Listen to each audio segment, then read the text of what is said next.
Sumuko sa pulisya ang isang lalaking nagpakilalang kasama ng tatlong nahuling nagpapanggap na taga-COMELEC. Nirecruit umano sila ng isang politiko at may mga pinagagawa gamit ang ilang gadget. Nakatutok si John Consulta. Exclusive.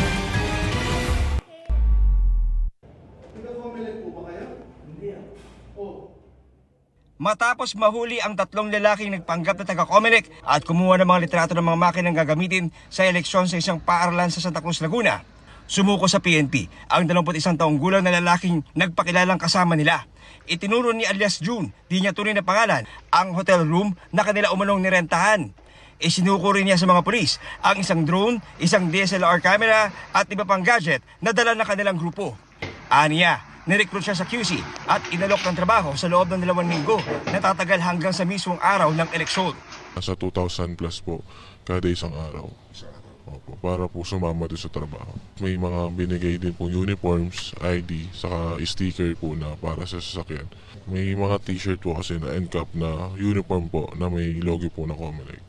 Tapos sa ID rin po. Then pinagdala po kami ng picture para po ilagay sa ID. Dahil tubong Laguna, may espesyal na tasking na binigay anya sa kanya ang grupo.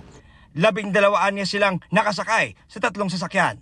Naging navigator ako since alam ko yung pasikot-sikot dito sa lugar. So sa akin pinapatandaan yung mga pwedeng location na pupuntahan namin if ever may tawag. Ito nga yung mga sinuko nung tao na lumapit sa PNP, no? Mga logo ng COMELEC na nakalagay dito sa mga magnetic material. Ito raw ay nilalagay sa kanilang mga sasakyan kapag sila'y lumalakad na para nga sila ay magpanggap na mga membro o tauhan ng COMELEC para ma-achieve ang kanilang misyon.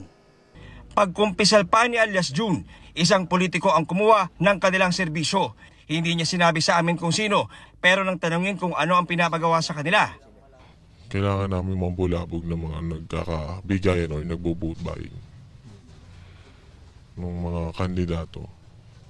Yun lang yung kailangan namin gawin. Iikot lang kami. Ang PNP, inaalam na kung may iba pang pakay ang nabistong grupo at kung may kasama pa silang nag-ooperate sa ibang bahagi ng bansa. Well, titignan natin yung mga ebidensya na nakuha natin, no? And meron nga tayong nakuhang drone and meron din tayong nakuhang mga camera, no? And we will subject that to forensic digital examination, no? Para malaman natin kung ano yung mga laman ng mga ito. Well, initially, ang magiging kaso nila is usurpation of authority and malamang na matadagdagan yan. Depende na rin dun sa kalalabasan ng mga examination ng evidence na nakuha natin dito sa mga suspect natin na ito. Nag-iimbestiga na rin ang COMELEC Laguna sa nabistong modus ng grupo. Para sa GMA Integrated News, John Consulta, nakatutok 24 oras.